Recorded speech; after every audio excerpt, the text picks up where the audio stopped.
Bom dia a todos. Antes de mais, muito obrigada pelo convite. É um prazer muito grande estar aqui. Eu sou um pouquinho mineira de coração e carioca e brasileira e tudo. Tenho um coração que cabe o mundo inteiro. É muito bom estar aqui, só para apresentar um pouquinho, não é? Para saberem como é que eu caio de paraquedas neste Fórum das Águas. Eu sou arquiteta, formada na Universidade do Porto, em Portugal. Sou mestre em Planejamento e Gestão Urbana, formada na Dinamarca, na Universidade de Aalborg, na Escandinávia. E moro no Rio há 5 anos. Nestes 5 anos eu já trabalhei desde fazer pesquisa junto com a Habitat, trabalhei com o Observatório de Favelas na Favela da Maré, trabalhei com transporte, fiz parte do Conselho Municipal de Transportes do município do Rio. E, ultimamente, trabalhei durante quase 1 ano no Conselho Empresarial Brasileiro para o Desenvolvimento Sustentável, coordenando a Câmara Temática de Mobilidade Urbana, então trabalhei muito com o setor privado também para o desenvolvimento sustentável. E ultimamente, mais ou menos há 1 ano que estou com esse desafio de gerenciar uma pauta de cidades sustentáveis dentro da conservação internacional, que é uma pauta absolutamente nova, que está começando agora. E, como disse ontem até o Boixá, estou responsável aí com esse desafio incrível de gerenciar a Sustainable Development Solutions Network, que é uma rede que surge da ONU para ajudar no impacto e na implementação dos 17 ODS. Então, é um prazer muito grande estar aqui. O painel parece até que a minha palestra está um pouco fora de lugar, não é? Parece que fazia mais sentido eu estar ontem à tarde do que hoje. A gente estava a brincar sobre isso ontem. Eu vou tentar falar sobre desenvolvimento sustentável focando nesses 2 temas, não é? Águas e cidades, que é uma das principais prioridades agora da conservação internacional. Vou tentar trazer uma narrativa muito mais inspiradora do que propriamente técnica sobre o tema, porque eu acho que há muito tabu ainda para ser quebrado sobre essa relação. Então, para começar, e eu peço ao DJ lá em cima que coloque, vou colocar aqui só um vídeo para vocês.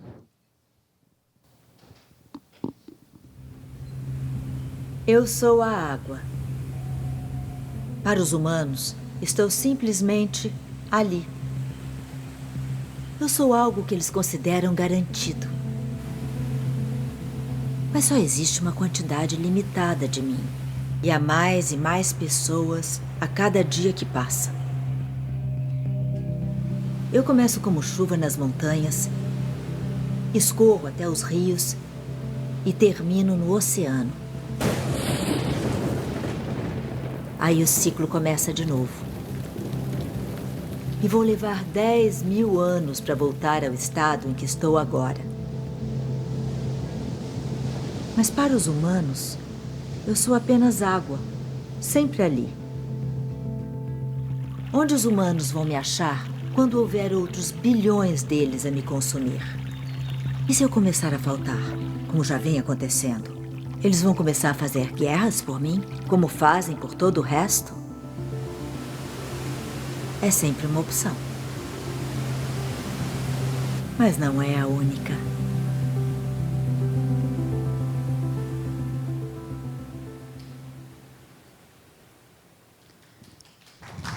Obrigada.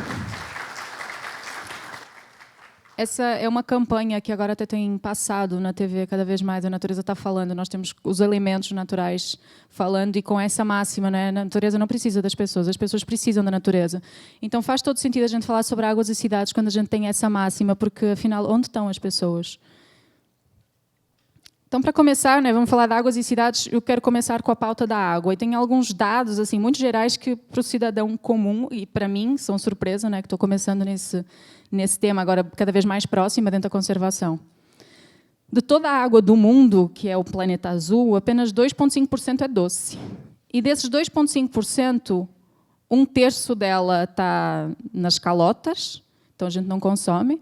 1/3 dela não é acessível, ela está inacessível, e apenas 1/3 dela é que chega até nós. E desse 1/3, só 20% que nós consumimos. Porque o resto ou fica em alagamentos, ou está poluída. Então, nós consumimos 20% de 1/3 dos 2,5%. E vocês sabem quanto é que isso dá em conta? Vocês nunca mais vão esquecer o número. 0,007% da água toda do mundo é que chega até nós. Então, quando a gente fala de água, temos de entender que o planeta azul não é tão acessível assim para a humanidade. E se a gente não começa a cuidar desses 0,07%, a gente vai ter um problema muito sério. E, afinal, para que serve, né? Desse 0,07%, para que a gente precisa dela? Né? Por que a água é importante? E ontem falava aquela menina do Fórum dos Jovens pela Água, 80% dos empregos dependem de água, mas 100% da vida depende de água. Então a gente tem que dar esse passo atrás e entender que o buraco é mais embaixo. Então a gente precisa de água para a vida e plantio, não só para a vida das plantas, mas para a nossa vida enquanto parte desse ecossistema. Também para infraestrutura e convivência. E isso no cenário urbano é muito interessante. Quando eu comecei a estudar um pouco mais sobre favela, de entender que os primeiros espaços públicos, as primeiras infraestruturas cedidas enquanto espaço público para a cidade, e principalmente para as comunidades de baixa renda, eram fontes de provisão de água, precisamente porque se acreditava que aquela comunidade, aquelas populações não deveriam circular na cidade nobre. Então, para eles não irem buscar água na cidade nobre, o governo, o poder público, cedia umas fontes no meio das comunidades para que elas pudessem ter esse acesso. E a mesma coisa em relação à infraestrutura como um todo. Não é? Eu acho muito interessante pensar que a água também não é só para nós, não é? Desse 0,07%, muita dela também não é só para nós. E a água é muito o potencial, o local potencial, ou o elemento potencial de convivência entre nós e os outros seres, entre nós enquanto seres, e também da infraestrutura pública. Não é? Nós estamos todos conectados por água. Tem um conjunto de canos e de infraestrutura em toda a cidade que nos conecta, até muito mais do que conexões de transporte ou de vias. Então, água, por esse ponto de vista. E também transporte e descoberta, não é? Eu não estaria aqui se não fosse a água. Os portugueses não teriam chegado aqui se não fosse a água. Então, se a gente começa a pensar em desenvolvimento urbano, em desenvolvimento do mundo e da sociedade ocidental como a gente conhece hoje em dia, ela super dependeu da comunicação aquática, da comunicação de todo o transporte hídrico que existe no planeta. Então, cada vez mais a gente tem de começar a pensar também como é que esse recurso pode ser utilizado para conectar as cidades, para conectar as pessoas enquanto meio de transporte, que é uma coisa que vem a ser discutida muito no Rio, não é? Como se pode usar, explorar mais a Baía de Guanabara como um sistema, como uma infraestrutura de transporte, de ligação, principalmente até de São Gonçalo com o Rio de Janeiro. Isso é uma discussão que vem acontecendo cada vez mais. E de descoberta também, não é? E a água também é muito importante falar com ela, porque ela é o nosso principal, o nosso acesso mais direto à natureza. A gente abre a torneira e tem natureza saindo. E esse acesso a gente também tem de questionar quem tem acesso a ela, não é? Então, o acesso à água é um direito, ela está disponível para todos, ou deveria estar disponível para todos, mas como é que isso é democratizado? E aí eu entro na pauta da cidade, né? já chegando um pouquinho mais perto. Ou da cidade maravilhosa, não é? Quem mora no Rio não tem como não pensar em água e não amar a água e não chorar por ela também, não é? Muitas vezes. E eu gosto muito dessa imagem porque ela traz precisamente esse pensamento da cidade quando ela nasce lá no meio rural. Então, os primeiros assentamentos humanos, eles acontecem muito à volta da produção do alimento e da preservação dos meios naturais. Então, se a gente tinha de produzir o nosso alimento, compartilhá-lo, começamos a criar as nossas formas de relacionamento social, as nossas formas de relacionamento enquanto comunidade, e toda a infraestrutura é pensada com a natureza. Então, a gente já sabe que vai subir o nível da água. E quando sabe que vai subir o nível da água, então nós fazemos uma casa que já se adapta a isso. Então, todo o desenvolvimento do pensamento dessa organização espacial que vai dar origem às cidades, ela nasce completamente conectada com os sistemas naturais. Então, não é um problema que o nível da água suba. Só que a gente está conectado com isso, a gente sabe a origem disso, a gente sabe que a questão vai acontecer e não é um problema se a gente tiver prevenção em relação a ele. Então, quando a gente fala da adaptação, as mudanças climáticas, elas estão lá atrás. Não precisa desenvolver muito sobre isso. Está tudo lá atrás, a resposta está lá. E quanto mais conectado a gente está também com a produção do nosso alimento e nós temos essa relação direta com a natureza, nós também sabemos que se poluirmos a água, não temos comida. A nossa relação é muito mais direto, esse ciclo, a gente consegue identificar. Agora, quando as coisas vêm de fora, eu poluo o rio aqui, eu não tenho noção que isso está acabando com a comida lá. Porque tudo é completamente desconectado, é terceirizado e é desumanizada a relação que nós temos com a natureza. E isso a gente chama de meio rural, não é? Muitas vezes de quase não civilizatório, ou enfim. Só que quando a gente pensa no desenvolvimento das primeiras cidades, ou megacidades, no planeta, a gente tem de voltar lá para a Mesopotâmia e tem de voltar para o Crescente Fértil. Eu não entendia isso quando era criança e diziam que toda a sociedade, tudo que eu estudava na escola vinha do Crescente Fértil. Eu dizia, que coisa é essa desse Crescente Fértil? Porque é que tudo vem de lá? Tudo, todas as guerras começavam no Crescente Fértil.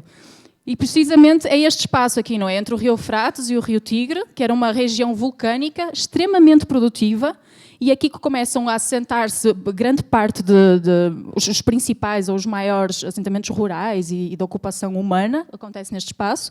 Só que, curiosamente, a primeira grande cidade conhecida é Uruk. Uruk é a primeira mega cidade datada e documentada da humanidade de 4000 a.C.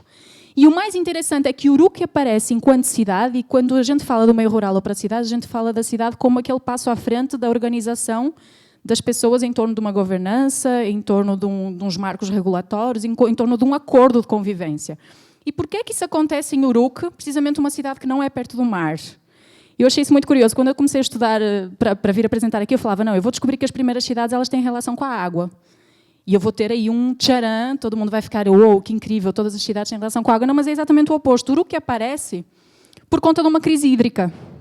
Então começou a acabar a água no Crescente Fértil. O Crescente Fértil deixou de ser fértil. As pessoas começaram a emigrar de todos esses meios rurais, que é o que a gente vê acontecer muito aqui no Brasil com o Nordeste também, não é? Então, quando as pessoas vêm desses meios rurais e elas não conseguem mais ter acesso à água de uma forma tão fácil, elas têm de se organizar em cidades, têm de construir infraestruturas e têm de conseguir começar a controlar o meio natural e a gerenciar o meio natural para a sua sobrevivência. Uruk estava estimado ter cerca de 50 mil pessoas morando. E ela é toda construída precisamente a sociedade se organizando, se afastando da natureza, porque sabe que não tem mais domínio sobre ela. E é assim que começa o nosso raciocínio sobre o meio urbano que vem até hoje. É nós achando que nós temos controle sobre a natureza e que nós nos afastamos da natureza. Roma é muito interessante também, não é? Pensar que todo o planejamento urbano de Roma, como ela é desenvolvida, é um planejamento hidráulico. São aquedutos, são canais, os banhos públicos de Roma são os principais espaços de convivência. Então, Roma é a cidade da água. E ela é completamente feita precisamente nessa perspectiva da gestão do recurso hídrico para a vida das pessoas. E deixa-nos esses legados, não é? A gente, não só aqui, tem os Arcos da Lapa também lá no Rio, mas deixa-nos esses legados de a gente conseguir entender, está na nossa cara. A gente não precisa de pensar muito, basta andar pela rua. Na Europa tem muito destes casos, não é? Para a gente entender que a água faz cidades.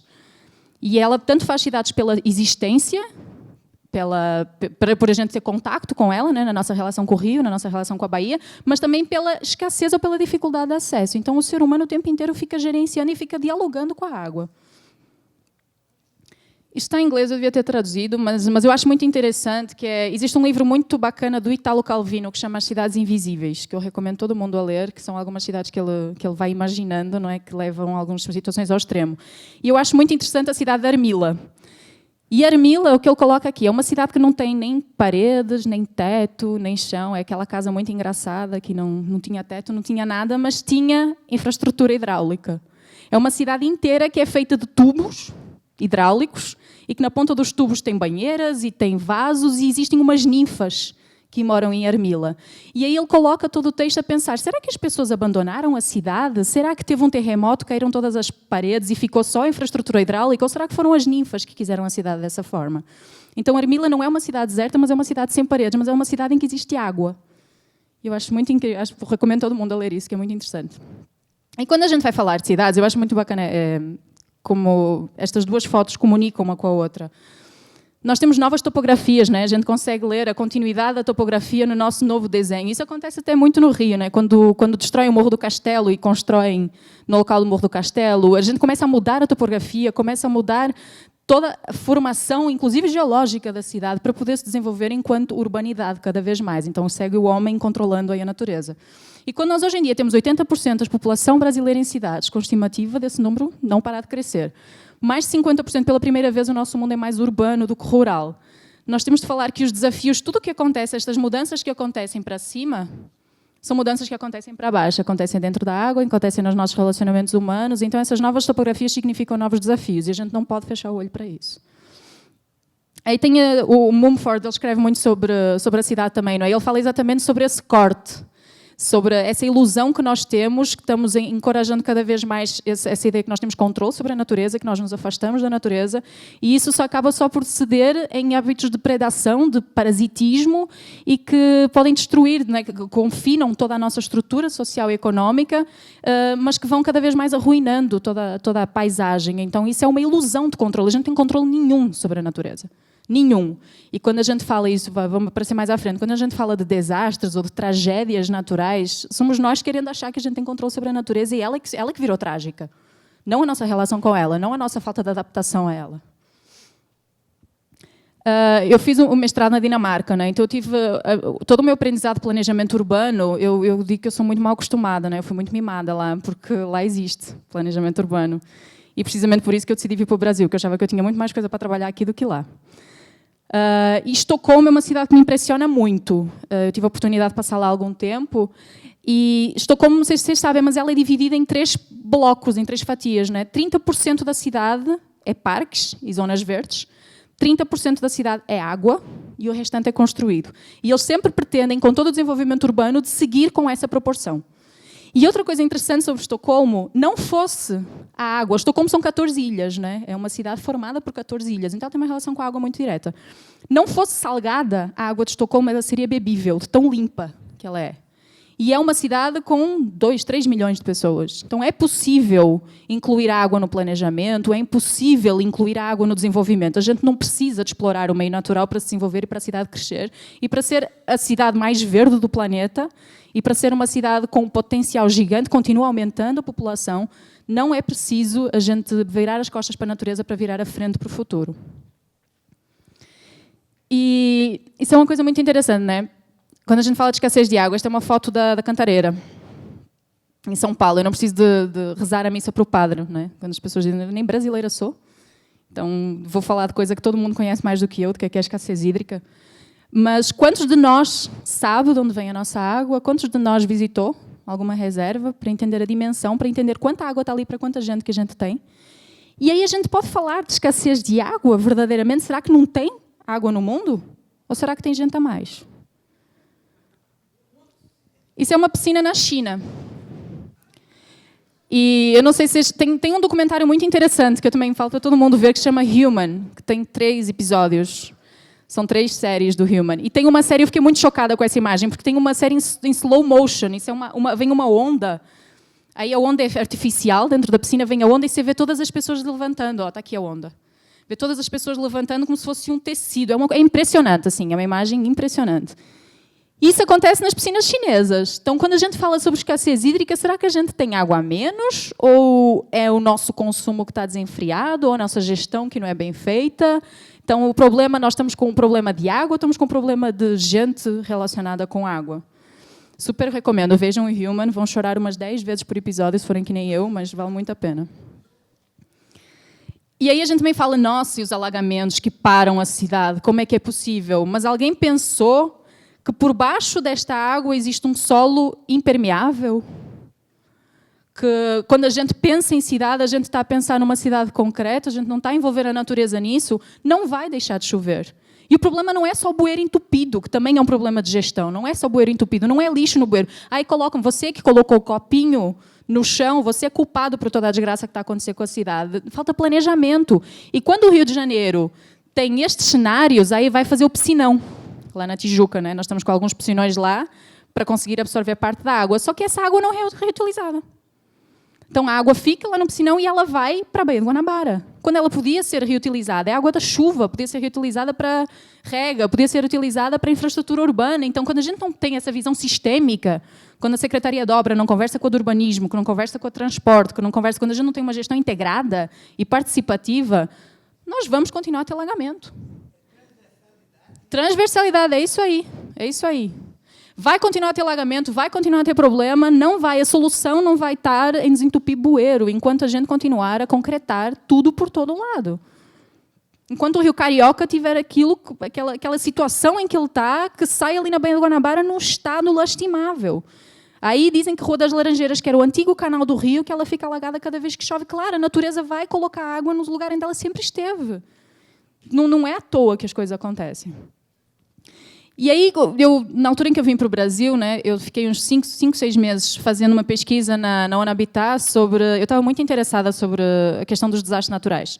Eu tinha estudado já o tsunami na Índia, em 2004, ainda durante o mestrado, e eu estava muito interessada sobre isso, mas como é que a gente faz essa gestão? Não é tanto de mitigação e adaptação para os desastres naturais, mas também como é que a gente faz todo o trabalho de recuperação posterior. E eu descobri isso ao longo de várias literaturas. Não existem desastres naturais. Existem fenómenos naturais e desastres humanos.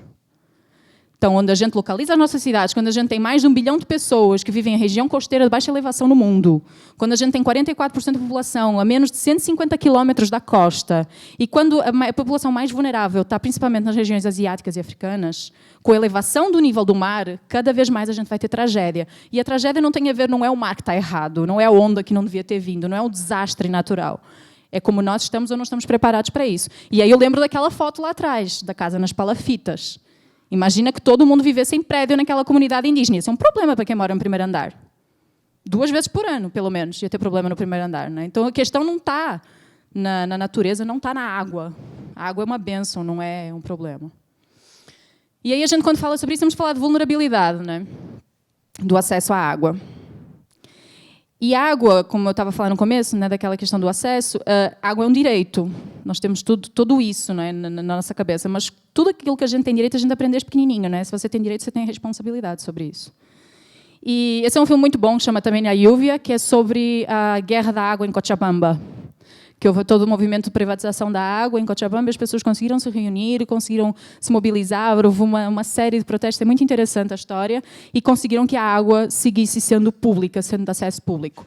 Então, quando a gente fala sobre água, aquilo que a Maite Proença falava lá na Natureza está falando, será que vão fazer guerra sobre mim? Com certeza, já está acontecendo. E luta e justiça é uma coisa que é muito importante, a gente entender que nós temos acesso, temos direito à água, mas temos direito à água, também temos de ter responsabilidade. E está estimado que em 2050 vai ter mais plástico no oceano do que peixe. Isso é um estudo da Ellen MacArthur Foundation, que trabalha com a economia circular, e com o crescimento do nível de plásticos na água, e com o crescimento da pesca predatória que se tem, como é que vocês falam, que vem com a rede? Da arrastão. Pesca da arrastão, com todas as espécies que estão em vias de extinção, com essa falta de rastreamento também sobre de onde é que vem o nosso peixe. As pessoas não sabem que peixe estão comendo. Não sabem se estão potencializando, incentivando uma comunidade pesqueira, ribeirinha, e aí fazendo todo um processo de empoderamento através das suas decisões, ou se está consumindo um peixe em via de extinção que é pescado por arrastão do outro lado do mundo. Então, essa responsabilidade é de todos. Não, quando eu jogo um copo no lixo ou jogo o copo no oceano e, ao mesmo tempo, quando eu como um peixe Y ou peixe X, eu estou contribuindo para que esse gráfico continue explodindo e que em 2050 tenha mais plástico do que peixe no oceano. E quem vai sofrer com isso? Nós. Porque quando a humanidade acabar, a natureza vai seguir. Né? A natureza não precisa das pessoas. E isso que acontece. Então, quando a gente fala de espécie em via de extinção, quando a gente fala de água, a gente tem que falar do oceano, e tem que falar de espécie, tem que falar de ecossistema, e tem que falar de biodiversidade, e tem que falar da nossa responsabilidade sobre isso. Não adianta ficar a falar... É importante, mas não adianta ficar a falar o tempo inteiro teorizando quais são o ciclo dos fenómenos naturais. A gente tem que falar na ponta. O que é que está acontecendo? Que mundo é esse que a gente está criando? E quando nós falamos de vulnerabilidade ambiental, não é, de esgotamento sanitário, de água tratada, de saneamento, nós temos de entender que a vulnerabilidade ambiental é vulnerabilidade social. E é para isso que a gente está trabalhando. Quando a gente faz os 17 ODS, né, e eu que trabalho muito próximo com os Objetivos de Desenvolvimento Sustentável, nós não estamos a falar dos 17 ODS para salvar o mundo, nós estamos a falar dos 17 ODS para salvar a gente. É isso que a gente quer. A gente não quer sair daqui, a gente não quer desgrudar. A gente é pior que rato. A gente não quer sair daqui do planeta. Então, a gente vai ter de trabalhar para o desenvolvimento sustentável para se permanecer nesse território.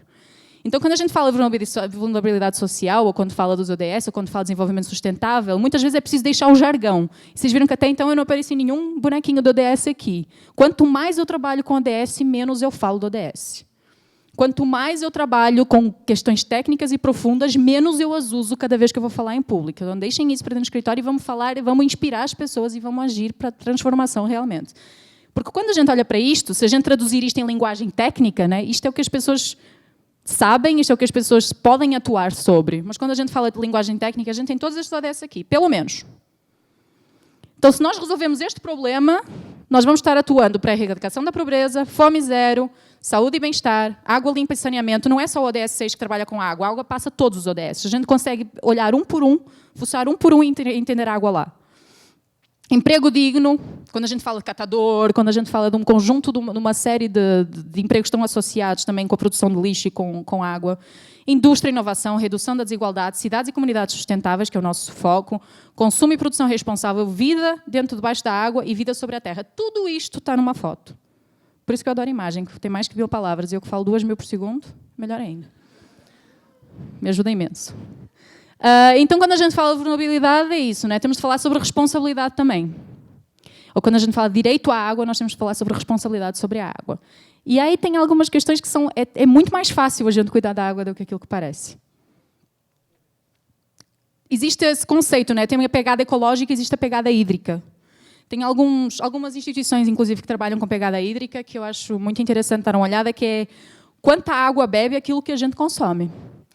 Eu acho muito interessante uma imagem que eu costumo colocar várias vezes, de que tudo que a gente consome, seja um produto, seja um alimento, seja um serviço, todas as coisas, imagina um mundo em que todas as coisas, o nível fazer esse cartoon, tem uma mochilinha nas costas. Tudo tem uma mochilinha nas costas. E quando eu consumo um copo plástico, não é só o copo plástico, eu estou consumindo toda a água que foi necessária para produzir aquele copo plástico, todo o petróleo que foi necessário, todas as pessoas que estiveram envolvidas nesse processo. Então, tudo que a gente consome é um ato político. A gente está decidindo sobre aquele processo em vez de outro processo. Então, quando a gente fala de pegada hídrica, a gente está falando sobre isso. Quanta água bebe tudo aquilo que a gente consome.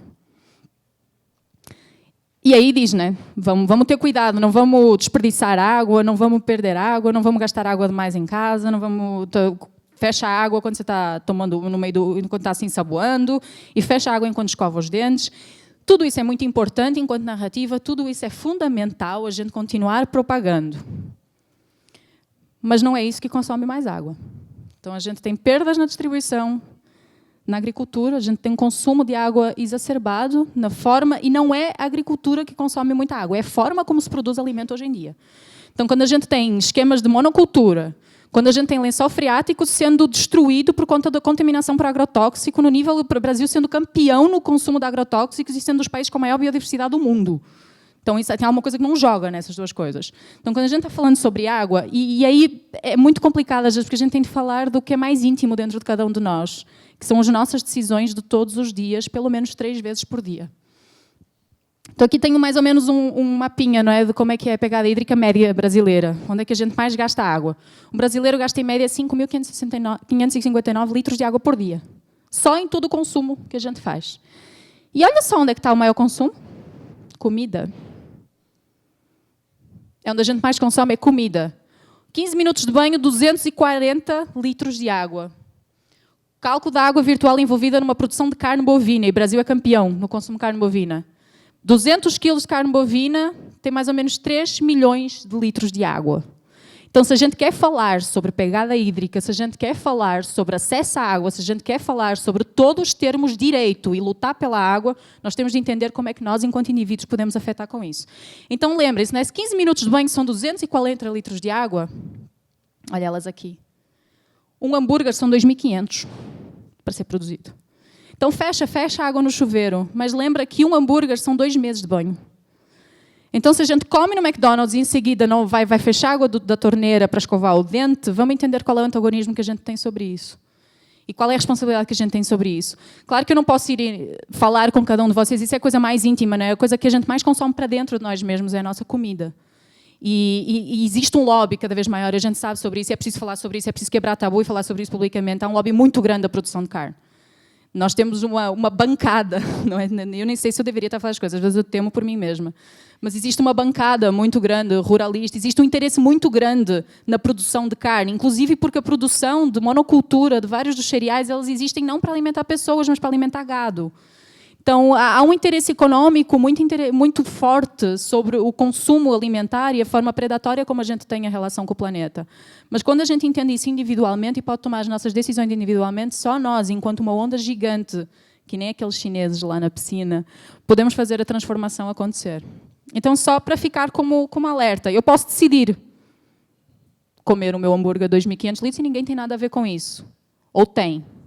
Mas é a responsabilidade de cada um de nós. O que a gente come não afeta só cá dentro, afeta tudo. Eu costumo dizer que às vezes é como se a gente estivesse a fazer... Não, eu vou fazer só um churrasquinho porque me interessa comer isso hoje à noite, mas eu estou fazendo churrasquinho na casa do vizinho, com samba ligado, incomodando a vizinhança. Então, vamos entender como é que a gente consegue trabalhar no indivíduo, na nossa responsabilidade sobre o planeta que queremos. E tem esse documentário, também está disponível no YouTube, que se chama A História das Coisas, The Story of Stuff. E é muito interessante falar sobre o consumo, fala tudo sobre o consumo sustentável, né? Que a gente é apresentado esse modelo linear de extração, produção, distribuição, consumo e descarte. Só que dentro deste modelo linear, o planeta não é linear, né? O recurso não é linear, a gente não tem como tirar e jogar fora, não existe fora. Tudo é aqui dentro. E então, dentro deste processo, seja como ele nos apresenta, não é? E essa nossa obsessão por cada vez comprar mais e jogar fora, e comprar e jogar fora, quando a gente para pensar sobre isso, a água existe em cada um dos processos, ela é consumida em cada um dos processos, e se a gente não entra no modelo circular, que respeite também esse círculo hídrico, que deveria ser circular, então a gente está mal parado. E agora isso tudo para chegar na CI, né? Conservação Internacional. A CI, eu vou falar rápido, porque eu já sei que eu estou perdendo tempo. Mais rápido ainda, vou falar.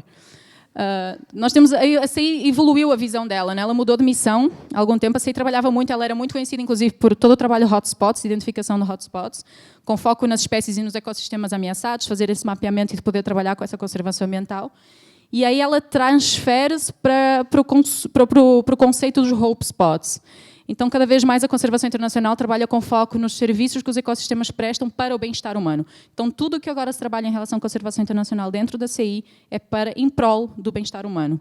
E é nesse sentido que aparece a pauta de cidades. Então, a CI trabalha com 3 prioridades. A Amazônia, o território da Amazônia, que está cada vez mais expandido enquanto projeto dentro da CI. Produção sustentável, está com projeto aí começando também, a gente até ouviu falar, né, da região do Mato Piba. E cidades sustentáveis, são os 3 principais eixos, porque foi o que se entende neste momento como fundamentais para o bem-estar humano.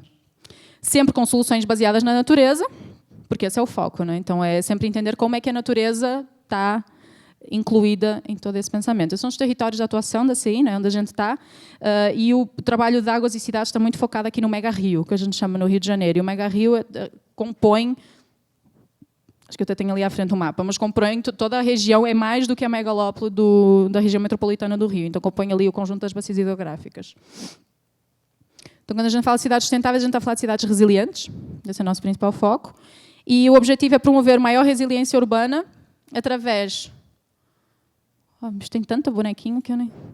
Através das soluções baseadas na natureza. Então, tem, por um lado, garantir a qualidade e disponibilidade dos recursos e dos serviços, já trabalho e renda em cadeia produtiva sustentável e reduzir o risco de deslizamentos e enchentes desses fenómenos cada vez mais recorrentes.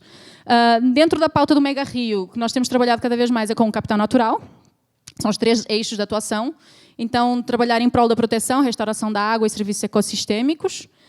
Governança, planejamento territorial e desenvolvimento de capacidades, com um projeto muito interessante que tem acontecido com o Ministério Público Estadual do Rio de Janeiro, de promover oficinas de capacitação junto com a Universidade de Humboldt para que possamos ter realmente promotores de justiça que trabalhem, promotores ambientais, então que trabalhem muito em processos extrajudiciais, tanto de prevenção quanto de compensação, de medidas compensatórias. E produção sustentável, que é o projeto do Realimentação Sustentável, com foco em alimentos saudáveis e sustentáveis na cidade do Rio, que teve um grande foco durante a Olimpíada. Então, proteger e restaurar os ecossistemas críticos para a resiliência hídrica. A CI trabalhou muito também com a construção do PSA do Guandu, fez um mapeamento de zonas críticas, foi junto com a TNC, inclusive, está ali o meu colega da TNC, e de mapeamento de áreas prioritárias para a atuação.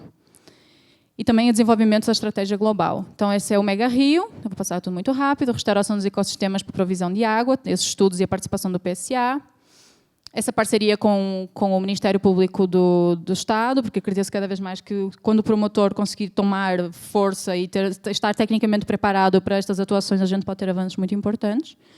E aí a realimentação sustentável, que aconteceu na preparação para os Jogos Olímpicos, foi inspirada na London Food Vision, Secretaria Executiva é Conservação Internacional da WWF, e o objetivo era prover, não era ter a provisão de alimentos saudáveis e sustentáveis de produção local durante os Jogos, com os caterings dos Jogos. E o que foi entregue, temos um documento diagnóstico com uma descrição detalhada de critérios socioambientais adotados para a cadeia de alimentos, que foi entregue aos Jogos Olímpicos, né? Foi assinada essa parceria com o Comitê Olímpico. Uma política de alimentos dos Jogos 2016 com critérios do que são alimentos saudáveis e sustentáveis. Eles estão disponíveis. Então, isto foi entregue, foi aceito por um dos caterings, da Cláudia Vasconcelos. Então, em 2015, foi feita uma listagem de produtores responsáveis do Brasil com mais de 6.000 potenciais fornecedores para os Jogos e foi entregue aos Jogos. Então, foi a maior listagem feita, a maior coleção de dados feita sobre isso. Foram fornecidos alimentos no Open Ceremony para 150 chefes de Estado saudáveis e sustentáveis, mais de 215.000 refeições nas venues olímpicas, 3 dias de feira da realimentação sustentável no Rio, em locais, em praças da cidade. Tem o programa Educação no Comitê, em parceria com o Ministério da Educação, que é o projeto Transforma. 3 aulas sobre alimentação saudável e sustentável que foi disponibilizada e que há a expectativa de atingir 5.000 escolas públicas no Brasil, e elas estão gratuitas. Então, são todos os membros. Eu pedia só para colocar o playzinho.